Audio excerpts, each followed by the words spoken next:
اعوذ باللہ من الشیطان الرجیم، بسم اللہ الرحمن الرحیم۔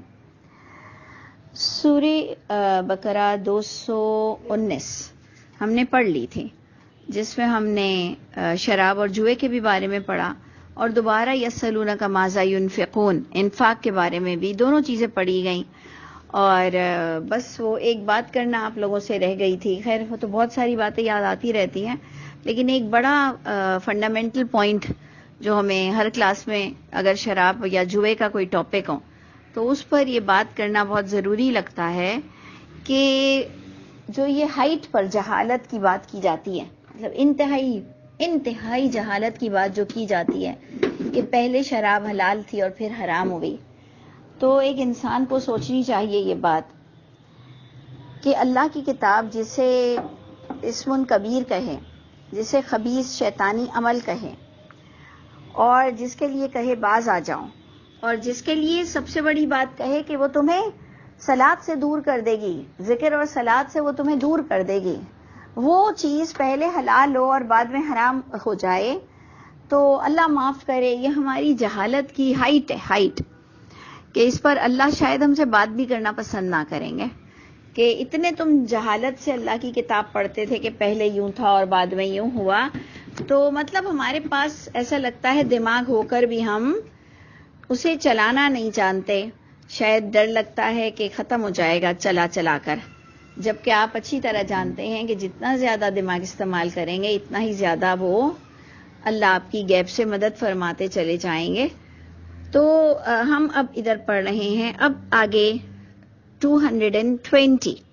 یہ آیت میں یتیم کے بارے میں بات ہو گئی۔ اس سے پتہ چلا کہ یتیم کے معاملے میں بھی بڑی گڑبڑ باتیں تھیں کہ کیا یتیموں کی ذمہ داری ماں باپ کے مرنے کے بعد یتیموں کی ذمہ داری بھائی بہنوں پہ، دادا دادی پہ، نانا نانی پہ کن کن پر آتی ہے، یا ماں باپ کے مرنے کے ساتھ ان کے مال ختم ہو جاتے ہیں، یا ان کی آپس کے قرابت دار کی ذمہ داریاں بھی ختم ہو جاتی ہیں۔ تو یقیناً بہت ویسے بھی آج کے بھی دور کا بہت ہی امپورٹنٹ ٹاپک ہے۔ اللہ ہم سب پر بھی رحم فرمائے، اللہ ہم سب پر عافیت کا معاملہ کرے، ہمارے بچوں پر بھی عافیت کا معاملہ کرے کہ ہمارے بچوں کے بچے بھی یتیم نہ ہوں کہ ان کی ذمہ دار کوئی اور بن جائے۔ اللہ تعالیٰ سب پہ کرم کرے، لیکن دیکھیں پڑھنا اور سمجھنا تو بہت ضروری ہے۔ تو یہ باقاعدہ کویسچن ریز ہوا، وَيَسْأَلُونَكَ عَنِ الْيَتَامَىٰ، اور وہ سوال کرتے ہیں آپ سے یتیموں کے بارے میں، تو قل، اے نبی آپ کہہ دیجئے، اصلاح لہم خیر، اصلاح ان کے لیے بہترین چیز ہے۔ تو ہم اس کو کمپیریزن میں لیں گے کہ ہماری ذمہ داری ہوتی ہے ان کی شادیاں کرو، ان کو کھانا کھلاؤ پلاؤ، ان کو میٹرک تک پڑھاؤ، ان کو اپنی دکانوں میں جاب دلاؤ، اور ان کو اپنی کسی معذور بچے سے شادی کرا دو۔ یہی اکثر ہم نے تو دیکھا ہے کہ گھر کے بچے جن کے والدین مر جائیں تو پھر وہ اپنے معذور ٹوٹے پھوٹے بچوں کے ساتھ ان کی شادیاں بھی کروا دیتے ہیں، اپنے بچوں کو او لیولز اور اے لیولز تک پڑھاتے ہیں، ان کو میٹرک تک پڑھا کر اپنی دکان پر بٹھا دیتے ہیں، دھکے کھلواتے ہیں، استریاں کرواتے ہیں، جوتے نہ مل رہے ہوں تو جوتے پلنگ کے نیچے سے بھی نکلواتے ہیں۔ خود کے بچوں کو تو کہنے سے بھی ڈر لگتا ہے کہ ذرا پلنگ کے نیچے سے جوتے نکال دو یا چپل نکال دو۔ تو یہ کیا جاتا ہے ہمارے معاشرے میں یتیموں کے ساتھ، یا بہت تو کھانا کھلا دیا اور ان کی پھر شادیاں بھی کروا دی۔ اللہ فرما رہے ان کی اصلاح کرو، ان کو پڑھا لکھا بناؤ، ان کو ان کے پیروں پہ کھڑا کرو، ان کو چوری چکاری سے بچاؤ جیسے تم اپنے بچوں کی اصلاح کرتے ہو۔ تو اصلاح لہم خیر، کہ بہترین کام جو ان کے لیے ہے کہ ان کی اصلاح کرو۔ اور نمبر 2، وَإِن تُخَالِطُوهُمْ، اور اگر تم اکٹھا کر لو ان لوگوں کو اپنے ساتھ، فَإِخْوَانُكُمْ، تو ہیں تو وہ تمہارے بھائی نا۔ تو اب آپ دیکھیں اکٹھا ہم دنیا کے یتیموں کو تو نہیں کر سکتے نا، اور ہم اگر یتیم کہتے ہیں بے سہارا، ملا لو ان کو، تو مقصد یہ ہوتا ہے کہ جو بے سہارا ہوں، اور جو اسپیشلی ابھی آپ کو آگے ملے گا کہ ان کے مال کو مت کھاؤ اور ان کے مال سے اپنے مال میں گڑبڑ مت کرو، تو پھر یہ خاص وہ یتیم بھی آ جاتے ہیں جن کے نانا نانی، دادا دادی، ماموں اور چچا پھپھو یہ سارے رشتے ناتے اور پارٹنر، بزنس پارٹنر بھی اس میں انوالو ہو جاتا ہے. تو اس لیے جو ایک یتیم خاص ہوتے ہیں خاندانی والی خاندان کے معاملات میں، ابھی آپ آگے بھی دیکھیں گے انشاءاللہ سورہ نساء میں بھی کہ آپ کو بہت کلیئرٹی کے ساتھ اللہ تعالیٰ گھر کے یتیموں کے بھی بارے میں بات بتائیں گے. تو وہ سوال کرتے ہیں تو ان کی اصلاح ضروری ہے، اور اگر تم ان کو ملا جلا لو تو اس کا نیچے ترجمہ بھی یہ آیا ہے کہ تم اپنا اور ان کا خرچ اکٹھا کر لو. تو اگر تم ان کو ملا جلا لو بس وہ تمہارے بھائی ہی ہیں. واللہ یعلم، اللہ بہت اچھی طرح جانتے ہیں مفسد کو مصلح سے، یعنی ایک اصلاح کرنے والا ہے اس سے، مفسدوں سے اللہ دونوں سے باخبر ہیں کہ اگر تم کوئی ایکشن یتیموں کے بارے میں لے رہے ہو اور اگر تم سنسیئر ہو اور تمہاری اس میں اصلاح کی نیت ہے تو تم اللہ پر بھروسہ رکھ کے وہ کام کیا کرو، چاہے دنیا تمہیں فسادی کہے، دنیا تمہیں کہے یہ فساد کرنے والا ہے اور یہ ان بچوں کو ڈھیل نہیں دیتا اور یہ ان بچوں کے ساتھ ایسے کرتا ہے ویسے کرتا ہے. تو اللہ نے کہا اگر تمہاری نیت اصلاح کی ہے تو تم کو اللہ جانتے ہیں، تم اللہ کے لیے کام کرو. اس کے آگے آتا ہے وَلَوْ شَاءَ اللَّهُ، اگر اللہ تعالیٰ چاہتے تو ان یتیموں کے معاملات میں ان کے گارجینز کو، ان کے ہم کیا کہیں گے کہ جو نگہبان پھر ہو جاتے ہیں، ذمہ دار ان کے جو ہو جاتے ہیں، ان کو اللہ تعالیٰ ان یتیموں کے معاملے میں مشقت میں ڈال دیتے. اگر اللہ چاہتے تو تم پر اتنی ذمہ داریاں آ جاتی یتیموں کے معاملے میں کہ تم مشقت میں پڑ جاتے کہ تمہیں ان کا کھانے بھی الگ رکھنے پڑتے، تمہیں ان کے کپڑے، تمہیں ان کی خرچ، تم کچھ بھی ملا جلا نہ سکتے، اور تمہیں ڈر لگتا کہ اللہ نے بالکل منع کیا ہے کہ ان کے پیسوں کو الگ رکھو اور ان کے ساتھیوں اور ان کے ساتھیوں. تو یہ کیا ہوتا کہ اللہ نے بہت ساری چیزوں سے تمہیں بچایا. اگر اللہ چاہتے تو تمہیں مشقت میں ڈال دیتے ان یتیموں کے معاملے میں، لیکن اللہ عزیز اور حکیم ذات ہیں، غلبہ رکھتی ہے اللہ ہر کام پر، حکمت سے اللہ کام لیتے ہیں. تو اللہ تعالیٰ نے تمہیں یتیموں کی اصلاح کرنا اور یتیموں کو اپنے ساتھ جتنا جوڑ سکتے ہو جوڑے رکھو، یہ اللہ تعالیٰ کا حکم ہمیں نظر آ رہا ہے. اللہ تعالیٰ ہم سب پر رحم فرما دے، اور جو جہاں پر اس آزمائش میں گر گیا ہے وہ کامیابی کے ساتھ نکلے. دیکھیں کہیں ماں باپ کی ذمہ داریاں آ جاتی ہیں، کہیں پر معذور بچوں کی ذمہ داریاں آ جاتی ہیں، کبھی کسی کو پاگل شوہر مل جاتا ہے، کبھی کسی کو پاگل بیوی مل جاتی ہے، کبھی کسی کو کوئی ظالم مل جاتا ہے. تو وہ کیا کرتا ہے، وہ کچھ چیزوں کو جہاں ضروری ہوتا ہے برداشت کرنا وہاں پر وہ اسے آزمائش سمجھتا ہوا نکلتا ہے. تو اللہ تعالیٰ جن گھروں میں یہ یتیموں کی آزمائش آ چکی ہے پروردگار انہیں سرخرو کرے اور کامیابی کے ساتھ وہ اس مرحلے سے نکل جائیں. اچھا، اب آپ نے دیکھنا ہے کہ 221 بھی بہت امپورٹنٹ آیت ہے. آپ نے دیکھا کہ چھوٹے چھوٹے پوائنٹس ہیں اور اس کی ڈیٹیل قرآن کے اندر ہے. تو تفسیر القرآن بالقرآن کے مطابق ہم قرآن سے باہر نکلنے کی کوشش نہیں کر رہے ہیں، جتنا قرآن نے بتایا ہے ہم اس کے مطابق آپ کو بتا رہے ہیں. تو اللہ تعالیٰ فرماتے ہیں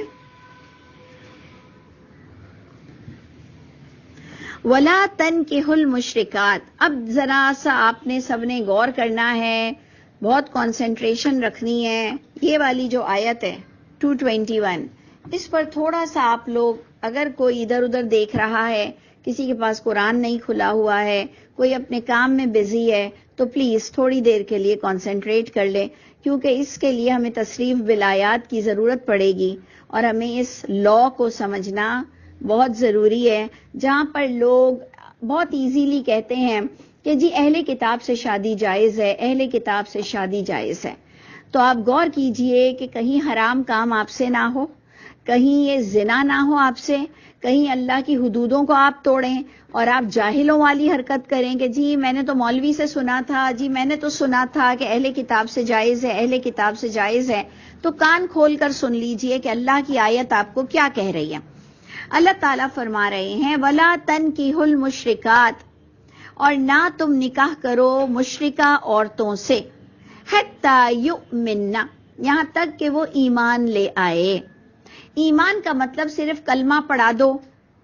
اور پھر وہ اپنی ڈگر پہ ہم اپنی ڈگر پہ، تو وہ بھی جائز نہیں ہے. ایمان کا مطلب ہوتا ہے عمل صالح. جو قرآن نے فرائض آپ کو دیے ہیں باقاعدہ پردے بھی اور روزہ بھی, نماز بھی, زکوٰۃ بھی, بہت ساری چیزیں آپ کو قرآن سے جو مل رہی ہیں, یہاں تک کہ وہ عمل والا نہ ہو. دیکھیں عمل والی تو ہم مسلمانوں کی بچیاں بھی نہیں ہیں, لیکن ایک عمل سے وہ منع بھی نہیں کر سکتی ہیں ہم مسلمانوں کی لڑکیاں اور عورتیں کہ میں اسے نہیں مانتی, میں نے کلمہ پڑھ لیا ہے لیکن میں ان چیزوں کو نہیں مانتی. تو یاد رکھیے گا کہ نکاح کرنے کے لیے ایسی عورت سے نکاح جائز نہیں جو علل اعلان منہ سے کہے کہ میں اسلام کے قانون کو نہیں مانتی ہوں, کلمہ پڑھ چکی ہوں. تو یہ آپ نے غور کرنا ہے, اور نہ جو آج کل لبرلزم جو چل رہا ہے, اور یہ اتنے جو ہمارے میڈیا ممبرز نے شادیاں کی ہوئی ہیں, ایک ہندو اور ایک مسلمان, اس نے کہا تم اپنے دین پر رہو اور ہم نے کہا میں میرے دین پہ رہوں گا. تو یہ بھی دیکھ لیجئے گا کہ اللہ کی کتنی بڑی آیت کو ہم توڑتے ہیں. تو تم نے نکاح نہیں کرنا مشرکہ عورت سے یہاں تک کہ وہ ایمان لے آئے. اور اللہ نے اگزامپل دیا کہ البتہ ایک لونڈی یعنی نچلے درجے کی یعنی غریب عورت, یعنی ایک لونڈی مومنہ بہترین ہے مشرکہ عورت سے. انڈرسٹینڈ؟ ولو اعجبتکم, اگرچہ کہ وہ تمہیں اچھی بھی لگتی ہو. اب مجھے تو پہلے یہ بتائیں کہ ہم لعنت کن کن پہ ڈالیں, کہ خدا کی مار, خدا کی لعنت ان لوگوں پر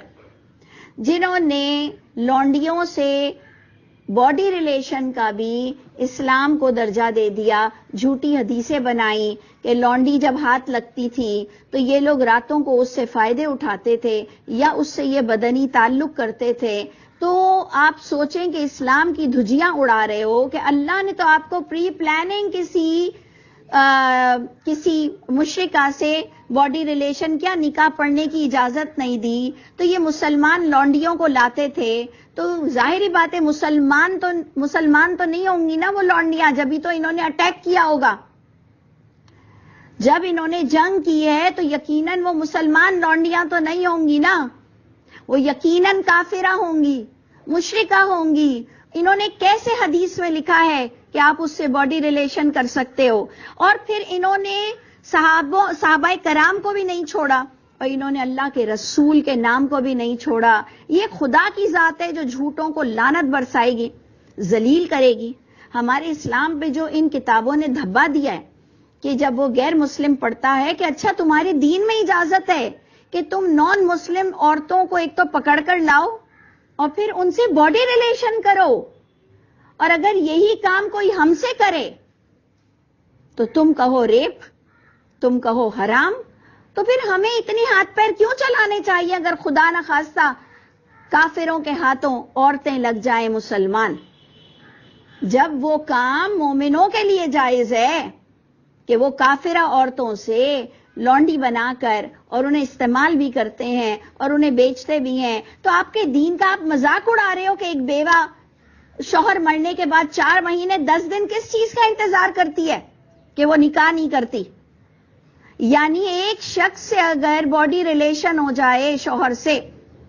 ایک مرد سے اگر بدنی تعلق ہو جائے تو دوسرے مرد سے تعلق 4 مہینے 10 دن تک نہیں ہو سکتا ہے. یہ آپ کی سائنس, آپ کی فزکس, آپ کی کیمسٹری اور آپ کی یہ پورا آپ کا دین بتاتا ہے کہ آپ فزیکلی انٹرکورس ایک عورت سے نہیں کر سکتے اگر اس کی کسی اور آدمی سے ریلیشن تھا نکاح کا. اور اگر طلاق یافتہ بھی ہے تو کم سے کم ریشو آیا کہ اگر وہ ایک مرد سے جس نے تعلق قائم کر لیا طلاق ہو گئی ہے تو وہ 3 حیض تک کسی دوسرے مرد سے تعلق قائم نہیں کر سکتی ہے. یہ کیسا اسلام آپ نے ان 7 ستہ میں ڈالا ہے, اور آپ لوگوں کی مجال نہیں ہوتی کہ 7 ستہ پہ کوئی انگلی اٹھا سکے. کیا بول کر مریں گے, کس حالت میں ہم مریں گے؟ کیا ہم نے اپنے وقت کا جہاد نہیں کیا ہوگا؟ کیا اتنا بڑا دھبا لے کے آپ لوگ مرنے والے ہو؟ جبکہ اس وقت بات کچھ اور ہو رہی ہے کہ نکاح مت کرو مشرکہ عورتوں سے.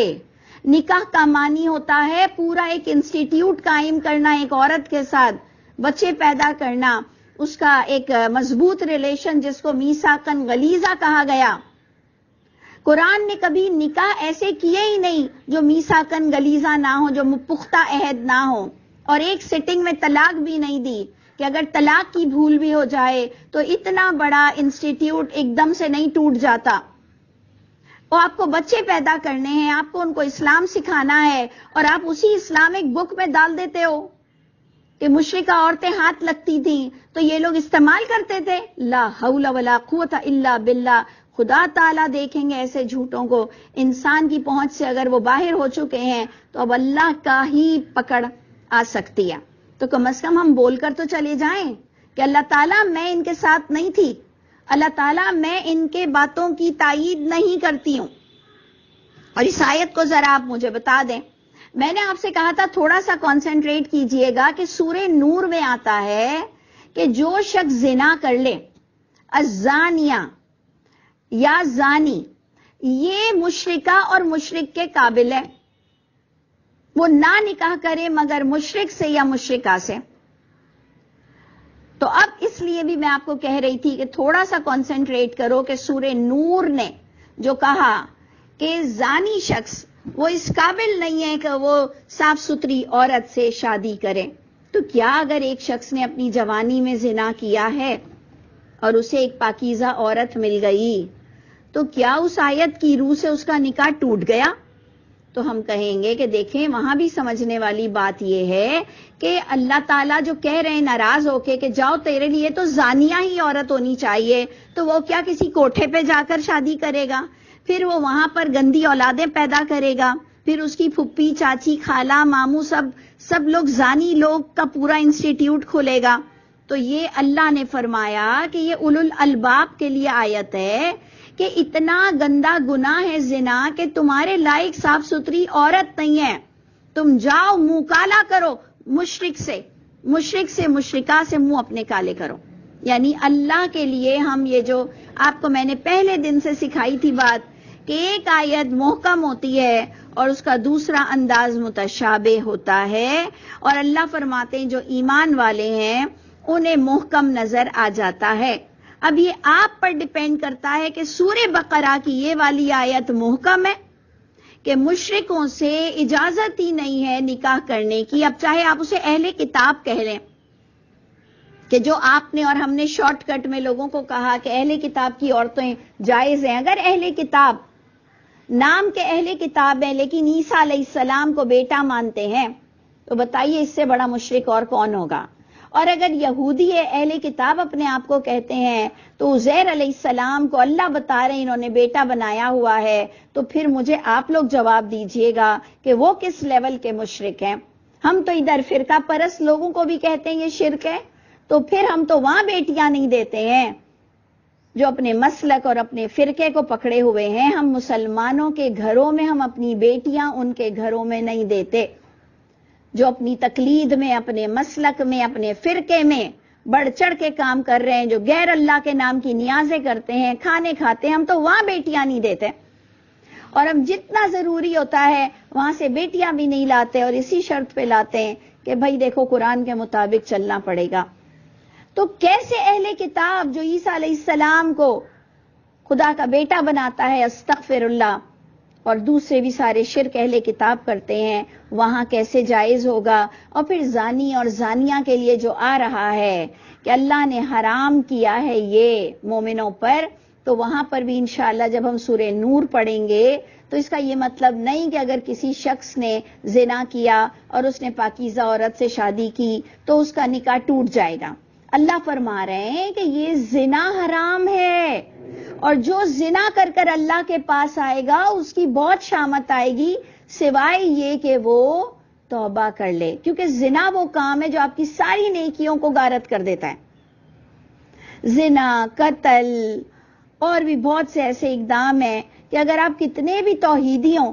کتنے بھی ایک اللہ کو ماننے والے نمازی حج ہوں، لیکن آپ خود ایک دو لمحے کے لیے آپ میرے لیے سوچ لیں، میں آپ کے لیے سوچ لوں کہ میری اور آپ کی زندگی کئی سالوں سے قرآن کے ساتھ گزر رہی ہے، لیکن میں اور آپ کسی کے ساتھ پینگیں لگائے ہوئے ہوں، کوئی نہ کوئی ہمارے خدا نہ خواستہ چل رہے ہوں چکر، کہیں نہ کہیں ہم زنا میں اور گناہ میں ملوث ہوں، تو کیا یہ درس دینا کیا یہ درسگاہیں قائم کرنا، کیا یہ حج کرنا، یہ سب قبول ہوگا؟ تو یہ چیزیں تو دیکھیں بڑی ہی نارمل سی سمجھنے والی ہیں کہ کچھ گناہ بہت بڑے ہوتے ہیں، کچھ گناہ بہت عجیب سے واہیات ہوتے ہیں کہ جسے قبول نہیں کر پاتا انسان کا دل بھی، اور اللہ کی کتاب نے تو واضح احکامات دے دیا ہے۔ بس یہ مجھے آپ کو بتانا تھا کہ یہاں پر آپ کے لیے محکم آیت آ چکی ہے 221 کہ نہ تم نکاح کرنا مشرکہ سے یہاں تک کہ وہ ایمان لے آئے، اور البتہ مومنہ لونڈی بہتر ہے مشرکہ سے، اگرچہ کہ آپ کو اچھی بھی لگتی ہو لیکن آپ نہیں کر سکتے۔ اور پھر یہی بات مردوں کے لیے بھی آئی کہ نہ تم نکاح کرو، عورتوں کے لیے آئی۔ پہلے مردوں کو حکم آیا، پھر عورتوں کو بھی حکم آ رہا ہے کہ اے عورتوں تم بھی نہیں نکاح کر سکتی مشرک مردوں سے یہاں تک کہ وہ ایمان لائیں۔ ہمارے یہاں ایک اور بھی بڑا مزے کی بات چلتی ہے کہ جی بیٹا تو لے آئے گا اہل کتاب،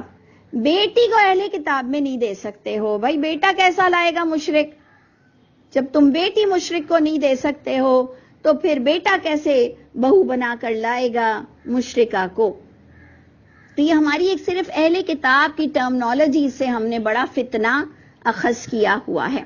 اللہ نے یہاں پر بھی وہی عورتوں کو بھی تلقین کی کہ وَلَعَبْدٌ مُؤْمِنٌ کہ البتہ غلام مومن بہتر ہے مشرک مرد سے، وَلَوْ أَعْجَبَكُمْ، یہ اللہ نے دونوں کو سیم بات کہی کہ اگرچہ کہ تمہیں وہ مرد اچھا بھی لگے لیکن تم مشرک سے نکاح نہیں کر سکتے۔ اس سے پتہ چلا کہ نکاح ہوتا ہی نہیں ہے،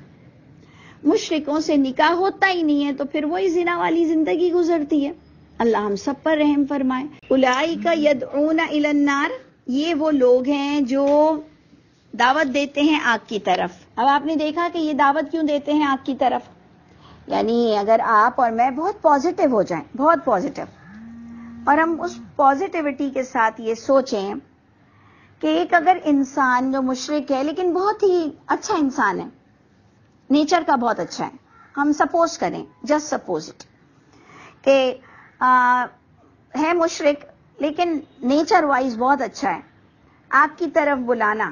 اس کا کیا مطلب ہوتا ہے کہ آپ کا پورا انسٹیٹیوٹ غارت ہوگا نا، آپ کے بچے، آپ کا رہن سہن، آپ کا طریقہ، یہ سب کیسے آپ مینٹین کرو گے؟ اولئک یدعون الی النار، اتنا ڈفرینسز اوپینین میں، اتنا رہن سہن میں، اتنا حرام حلال کھانے پینے میں اتنے ڈفرینسز ہوں گے کہ ظاہری بات ہے اللہ نے اس کو تشبیہ دے دی کہ اگر تم اس طرح سے مشرکوں کے ساتھ اپنے سسرالی رشتے قائم کرو گے، مرد یا عورتوں، تو یہ تو تمہیں آگ کی طرف ہی دعوت دیں گے، حرام اور حلال کی کوئی تمیز ہی نہیں رہے گی۔ واللہ یدعو الی الجنہ، اور اللہ وہ تمہیں دعوت دے رہے ہیں کہ تم مومنوں سے نکاح کرو اور تم اپنے انسٹیٹیوٹ کو پاکیزہ صاف ستھرے تمہارے بچوں کے ساتھ تم رہو۔ اللہ تمہیں جنت کی طرف بلا رہے ہیں کہ تمہارا اہل جنتی ہو، تم جنتی ہو۔ اللہ تمہیں بخشش کی طرف بلا رہے ہیں کہ تمہاری فیملی ممبرز ایک دماغ کے ہوں، اپنے حکم کے ساتھ، اپنے دین کے ساتھ، اپنے وحی کے ساتھ، اور اسی طرح اللہ بیان کر رہے ہیں اپنی آیتیں تمام لوگوں کے لیے، للناس۔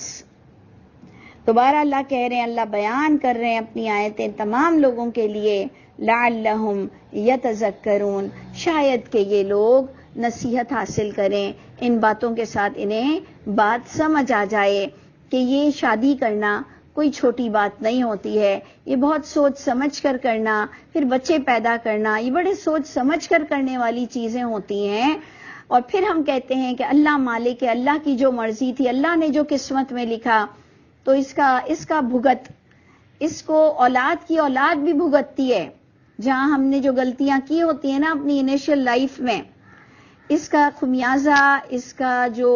یہ غلطیاں ہیں یہ اولادوں کی اولادوں تک بھگتی جاتی ہیں۔ اللہ تعالی ہم سب کی اصلاح فرما دے اور ہم سب کو معاشرے کا مہذب انسان بھی بنائے اور اللہ کے نزدیک بھی ہمیں باعزت رکھے، نیک بنائے۔ پروردگار ہم سب کے حامی و ناصر ہوں۔ السلام علیکم ورحمۃ اللہ وبرکاتہ۔